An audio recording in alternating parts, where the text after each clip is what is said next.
¿Qué tal, muchachos? Yo soy Lalo y hoy vamos a continuar con ya los últimos videos del segundo bloque de nuestro curso de cálculo 3. Entonces, hoy vamos a platicar otro de los teoremas fuertes de continuidad que necesitamos desarrollar, además de esta nueva noción que es un poco más fuerte de continuidad uniforme, que también se platica por lo regular en cálculo 1, pero también existe para cosas de funciones vectoriales. Entonces vamos a comenzar. El teorema fuerte que nos falta probar es el siguiente teorema, que también habla con respecto a funciones continuas. Si tenemos una función que va de cierto dominio hacia un R a la M y además tenemos un subconjunto del dominio que sea cerrado y acotado,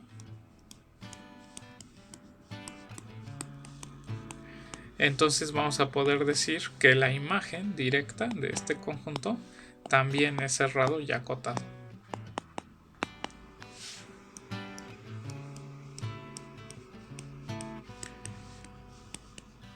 ¿Sale? Muy bien, entonces básicamente lo que está pasando entonces es que las funciones continuas, así como en el teorema fuerte que vimos en el video anterior, preservaban conjuntos conexos, también van a preservar conjuntos que sean cerrados y acotados. ¿Sale? Bueno, entonces vamos a hacer esta prueba por contrapositiva. Tenemos que probar básicamente dos cosas, que la imagen es por un lado acotada y también por otro lado cerrada. Entonces lo que vamos a hacer es la siguiente cosa. Supongamos por contrapositiva que f de b no es acotado.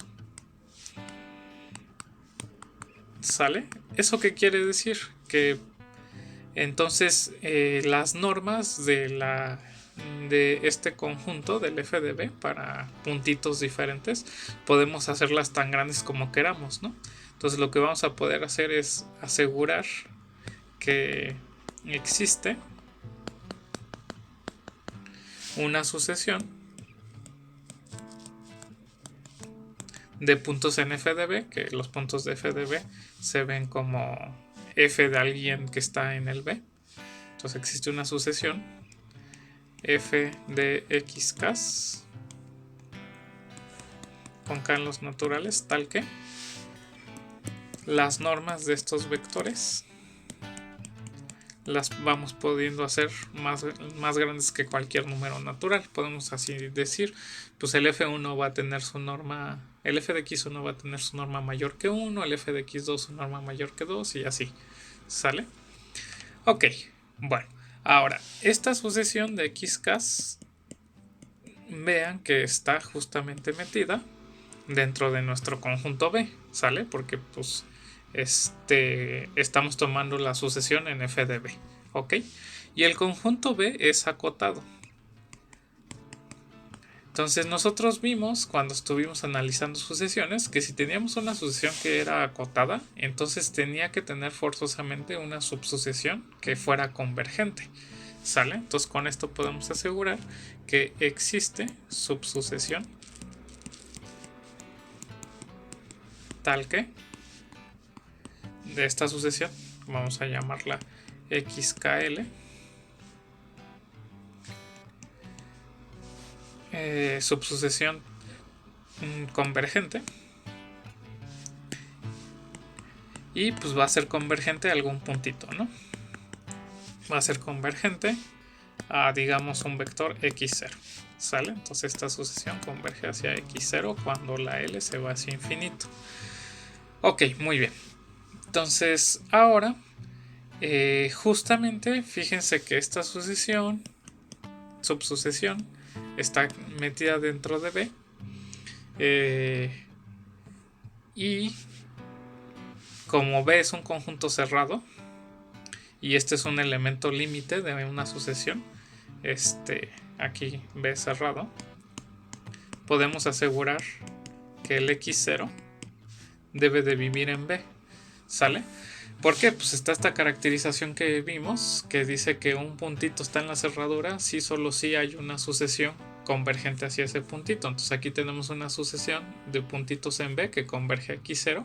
Como B es cerrado, pues justamente debe satisfacer que X0 está en B. ¿Ok? Como X0 está en B, que es un subconjunto de A donde la función f es continua, pues se satisface que cualquier sucesión que converge a X0, la sucesión de imágenes debe de converger también hacia X0. ¿Sale? Hacia f de X0. Entonces, de la continuidad, esto es la continuidad, lo que debe de pasar es que esta sucesión de f de xkls, también debe de estar convergiendo hacia f de X0. Ahora, esto es un absurdo, ¿sale? ¿Por qué? Pues porque justamente las normas de los f de xkls, por hipótesis son mayores o iguales que KL, o sea, el índice respectivo. Y entonces lo que tendría que estar pasando, si además esta convergencia se da, que esto converge hacia f de X0, en particular tendría que pasar que esta sucesión tendría que converger,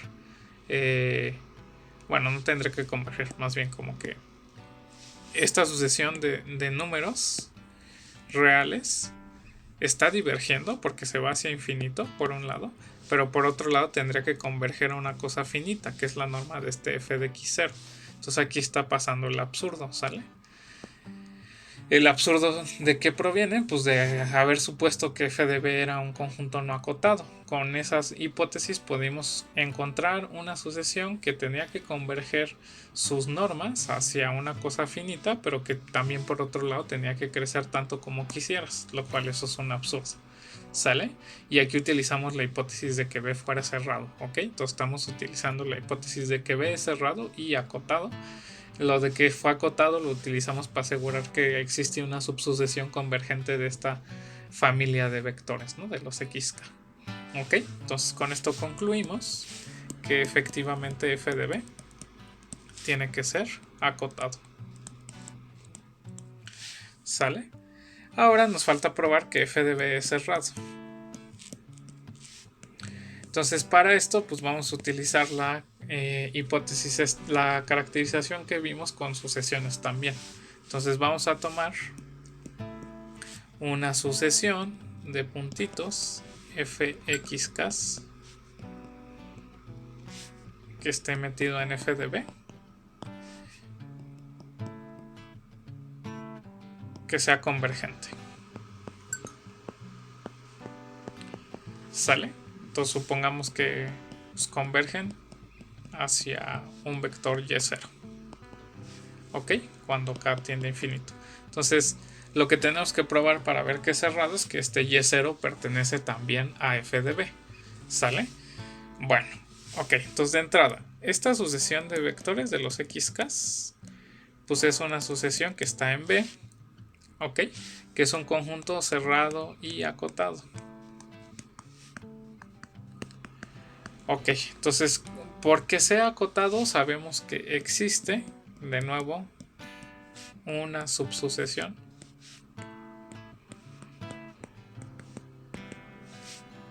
xkl convergente, y de que es cerrado, se debe de cumplir que este límite está también en B. ¿Ok? Entonces esta es una subsucesión convergente a un vector que está en B. Eso es de utilizar ambas hipótesis de cerrado y acotado. ¿Sale? Ok, y entonces lo que debe de pasar por la continuidad de la función en estos puntos, en el x0, y por la definición de límite con sucesiones, lo que debe pasar es que f de xkl debe de converger a f de x0. ¿Sale? Cuando la L se tiende a infinito. Pero fíjense que esta sucesión, como es una subsucesión de la f de xk, debe de converger al y0 también. ¿Sale? Aquí nada más esto es de que f de xkl es subsucesión de la sucesión f de xk. ¿sale? Y ya habíamos construido la sucesión de manera que convergiera a Y0. Entonces, como esto está pasando, los límites tienen que ser iguales, ¿sale? Una sucesión que converge a dos límites debe de converger a dos límites que sean iguales, ¿sale? Entonces de aquí sacamos que Y0 es igual a f de x0 y ya obtenemos lo que queríamos. Esto sí es un punto que está en f de b, porque el x0 sí está en b, y entonces el límite debe de estar en f de b. ¿Ok? Entonces el y0 pertenece a f de b, y lo que estamos logrando probar entonces es que si tomamos una sucesión arbitraria en este conjunto que sea convergente, el valor límite debe estar en ese conjunto. Por lo tanto, el conjunto f de b también es cerrado. ¿Sale? Entonces, tal vez es una versión diferente aparentemente de lo de los teoremas fuertes, pero vamos a ver como corolario una de las versiones que parece ya más similar a lo que se ve en cálculo 1, ¿no? Si nosotros tenemos una función de cierto conjunto de un r a la n hacia r, y tenemos b subconjunto de A cerrado y acotado, y además f es continua,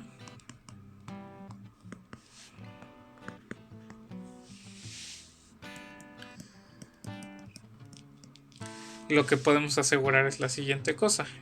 Existen un vector x0 y un x1 en A, que diga en B, tal que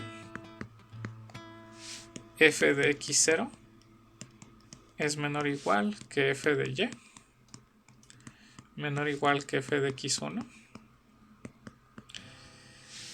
para todo y que está en el conjunto B. ¿Sale? O sea, lo que estamos diciendo básicamente es que la función va a alcanzar su mínimo y su máximo dentro de las evaluaciones en el conjunto B. ¿Y cómo podemos asegurar esto? Pues justamente nada más es de analizar cómo son los conjuntos cerrados y acotados de R, ¿sale? Por el teorema que acabamos de hacer, sabemos que f de b es cerrado y acotado en Rn, en R nada más, porque ahí es donde estaba siendo el codominio de nuestra función. Si eres acotado, entonces sobre los reales te vas a ver como encerrado entre algunos extremos. Y entonces te vas a fijar justo en el supremo del conjuntito que es la imagen, y en el ínfimo. Porque eres cerrado también se debe de cumplir que estos valores del supremo y el ínfimo pertenecen al conjunto, ¿sale? Si esto es f de b, lo que debe pasar es que el supremo y el ínfimo deben de estar dentro de este conjunto. Y entonces, como están dentro del conjunto, pues aquí existe un x0, tal que un x0 y un x1, tal que pues uno te da el extremo aquí, el f de x1, x0 que diga, que es el ínfimo, y otro te da el f de x1, que es el supremo. ¿Sale? Entonces la idea de por qué se va a satisfacer esto del máximo y el mínimo es que en realidad cuando nosotros nos fijamos en un conjunto cerrado y acotado dentro de R, pues debe de pasar que su supremo y su ínfimo deben de estar en el conjunto. ¿Sale? Eso no se vale siempre para cualquier subconjunto de los reales. Sin embargo, si es cerrado y acotado, sí debe de cumplirse que tanto tu supremo como tu ínfimo pertenecen al conjunto. ¿Ok? Y pues esa es la justificación, pues justo como por construcción el f de x1 y el f de x0 son el supremo y el ínfimo de las imágenes, pues efectivamente cualquier valor de la imagen está entre estos dos valores. ¿Ok? Entonces por eso es que este teorema es de alguna manera un análogo del teorema fuerte de que la función alcanza su mínimo y su máximo. ¿Ok? Pero en realidad lo que importa más fuertemente es esto. Las funciones continuas van a respetar conjuntos que sean cerrados y acotados. ¿Ok? Entonces es muy importante tener ambas condiciones, porque si se dan cuenta, para probar tanto que era cerrado como acotado en la imagen, utilizamos al mismo tiempo la condición de cerrado y acotado. ¿Ok? Entonces no se va a valer necesariamente que la imagen de un conjunto cerrado bajo una función continua sea cerrado, ni que tal vez la imagen de una cosa acotada sea acotada, pero sí, si las dos están sucediendo, debe de suceder que también es cerrado y acotado. Entonces eso es importante. Y hay contraejemplos para lo que acabo de decir. Hay funciones que sí son continuas, que mandan cerrados en cosas que no son cerrados, y también funciones que son continuas, que mandan cosas acotadas en cosas que no son acotadas. ¿Sale? Bueno, ok. Entonces con eso se queda como finalizado la parte de los teoremas fuertes. Y otra de las cosas que es importante que veamos es la noción esta de continuidad uniforme. ¿Sale? Entonces, la definición de continuidad uniforme es una condición más fuerte que la de continuidad usual que dimos en un punto, o incluso continuidad sobre todo un dominio, ¿no? Y se define también con epsilon y deltas. Entonces vamos a decir que tenemos una función que va de cierto subconjunto de R a la n hacia un R a la m, y diremos que f es continua uniformemente,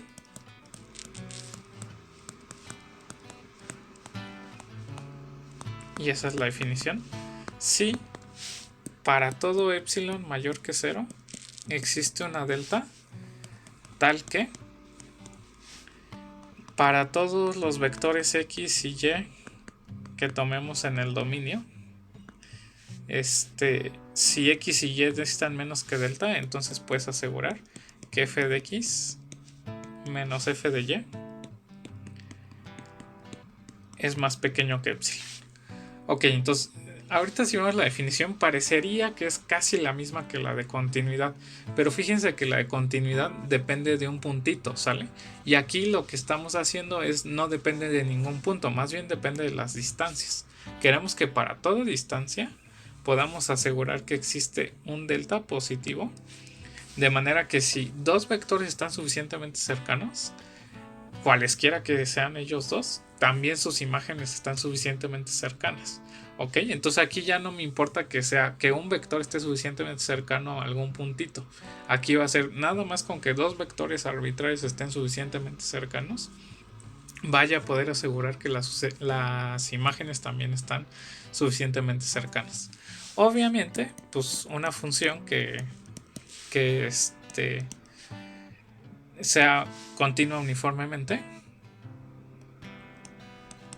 satisface que va a ser continua en todo su dominio. Implica que f es continua en todo el dominio. ¿Por qué? Pues nada más básicamente lo que hacemos es, pues tenemos que probar la continuidad en un solo puntito. Entonces, para probar la continuidad en un solo puntito, pues basta que agarremos la epsilon, encontramos la delta que nos dice la continuidad uniforme, y pues se va a satisfacer la condición de continuidad que queríamos para esa delta, solo que esta delta está funcionando pues para cualquiera de los puntos que estamos tomando, ¿sale? Eso no necesariamente pasa para una función continua. Si una función es continua en un puntito o en otro puntito, puede ser que la epsilon, aunque sea la misma, cambien los deltas, ¿sale? Tal vez necesitamos como cercanía más hacia el puntito de una continuidad que en el del otro para asegurar la condición de distanciamiento en las imágenes. ¿Ok? Bueno, sin embargo, quisiéramos ver si existen algunos escenarios en los cuales estas condiciones de continuidad y continuidad uniforme sean equivalentes. Entonces vamos a probar esta proposición, que es justamente en ciertos escenarios sí se va a satisfacer la equivalencia de continuidad en el dominio y continuidad uniforme. Entonces consideremos un conjunto A, una función que va de cierto subconjunto A de R a la n hacia R a la m, y consideremos B un subconjunto de A. ¿Sale? Entonces, si F además suponemos que es continua en A, entonces lo que vamos a poder asegurar es, y además que B sea un conjunto cerrado y acotado, fíjense que esta noción de cerrado y acotado va a ser fundamental. B cerrado y acotado, entonces lo que vamos a poder asegurar es que F es uniformemente continua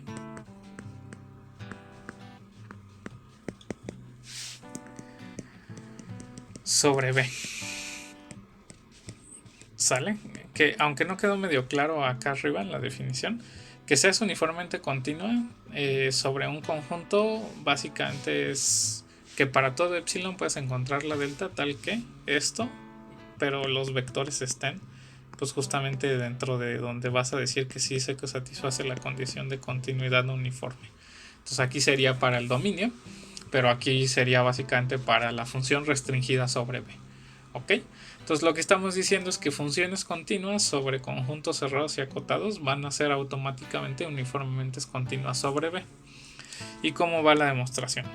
Pues la vamos a hacer también por contrapositiva. ¿Sale? Vamos a supongamos que F no es uniformemente continua sobre B. Nada más vamos a poner así, uniformemente continua sobre B. Entonces, si no es uniformemente continua sobre B, se debe de cumplir la negación de la definición de continuidad uniforme. ¿Ok? La negación nos diría que existe algún epsilon para el cual ninguna delta que nosotros propongamos va a satisfacer las condiciones que queremos, ¿no? Entonces esto quiere decir, existe una epsilon positiva tal que para toda delta mayor que 0 vamos a no tener la condición que queremos. ¿Qué es la condición que queremos? Que existen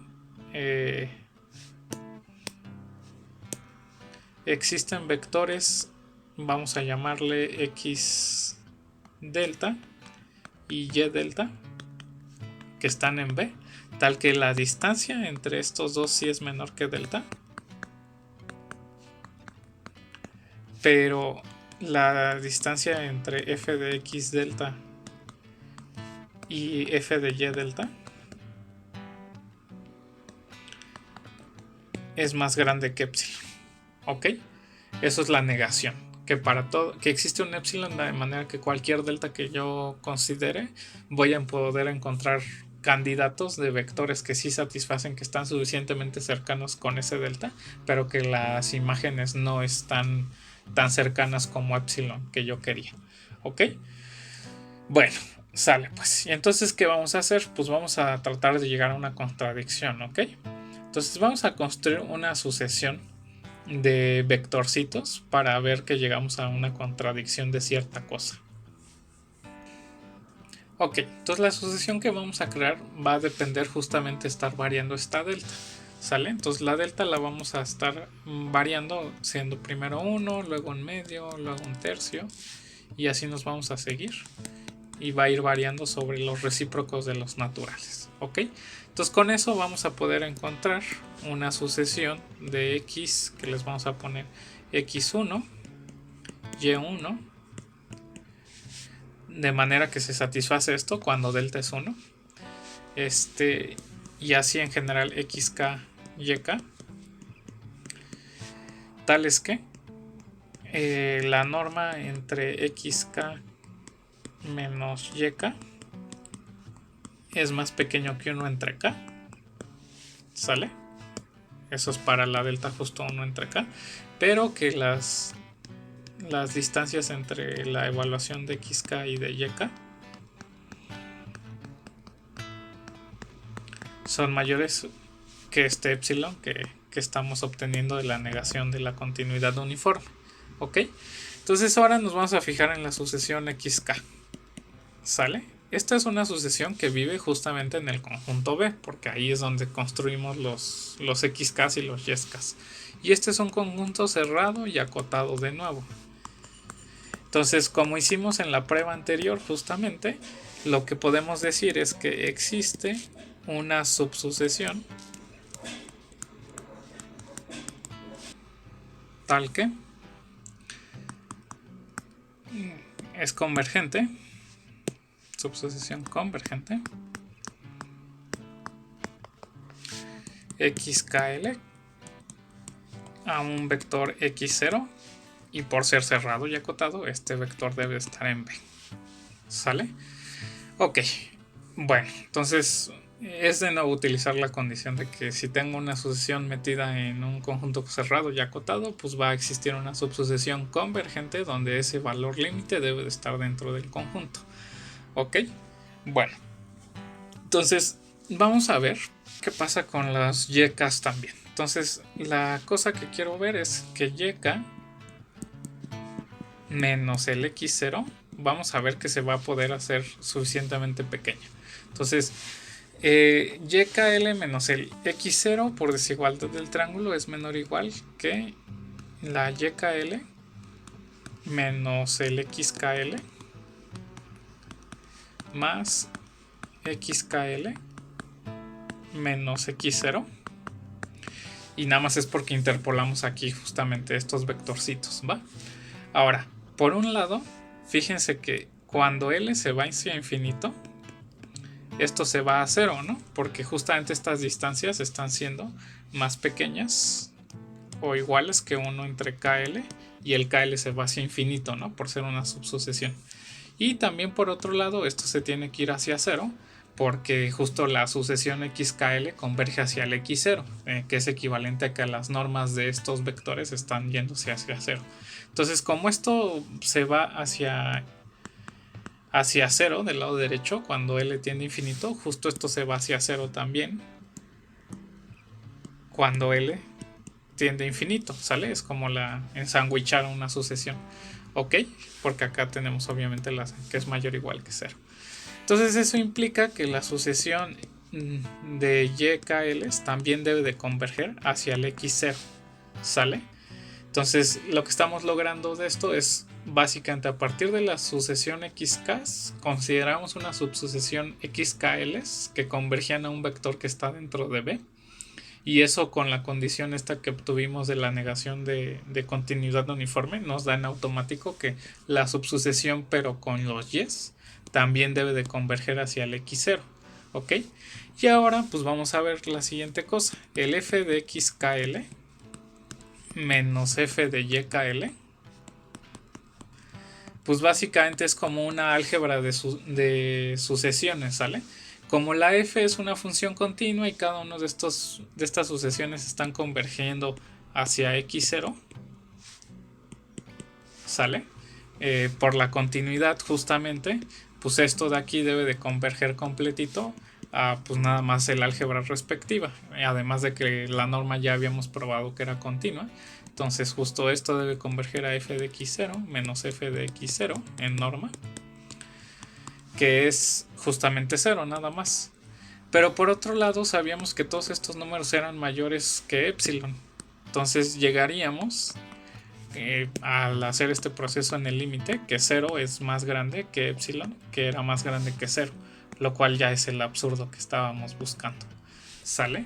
Entonces, a partir de suponer que la función no era continua uniformemente sobre este conjunto cerrado y acotado, encontramos básicamente dos subsucesiones, de manera que por construcción la imagen entre f de xkl y f de ykl estaban distanciadas, tanto como epsilon, pero por otro lado además debían de, en un proceso hacia el límite, converger hacia una misma cantidad vectorial, lo cual implicaría que no podían tener distancias tan alejadas, ¿no? Y llegamos a una cosa de este estilo, de que 0 tendría que ganarle a un número positivo, lo cual es un absurdo. Entonces, como llegamos a ese absurdo que debe de estar mal, pues haber supuesto que la función no era continua uniformemente. Entonces lo que debe de ocurrir es que f sí es continua uniformemente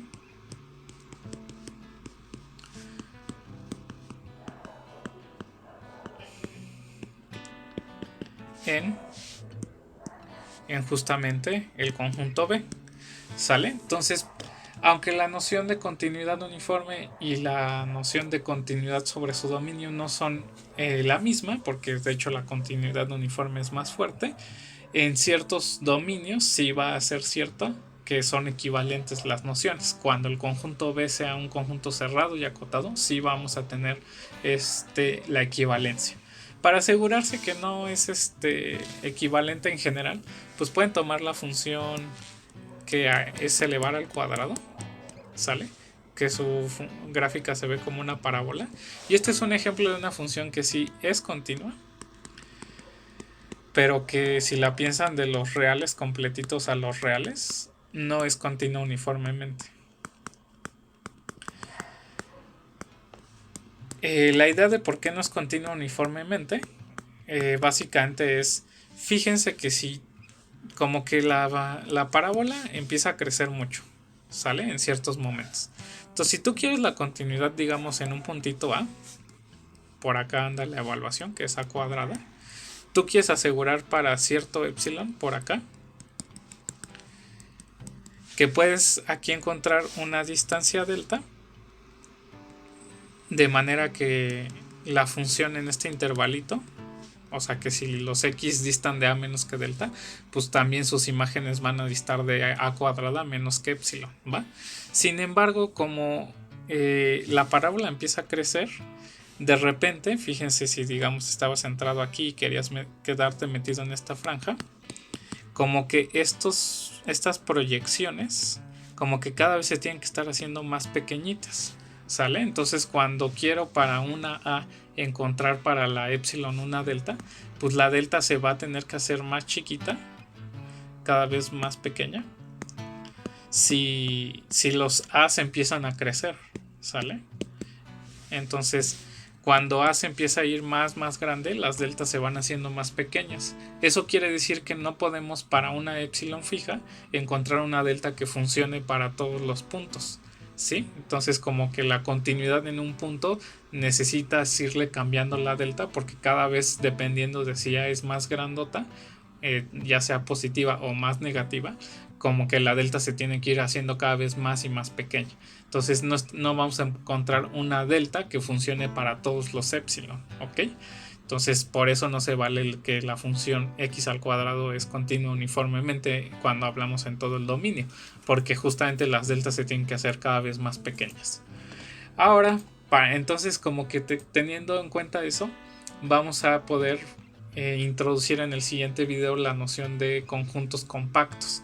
Como que la noción de conjuntos compactos va a ser algo que nos sirve para decir que si yo quiero asegurar una condición, necesito como una delta que funcione siempre, pero luego las deltas no funcionan todas porque cada vez se están haciendo más pequeñas.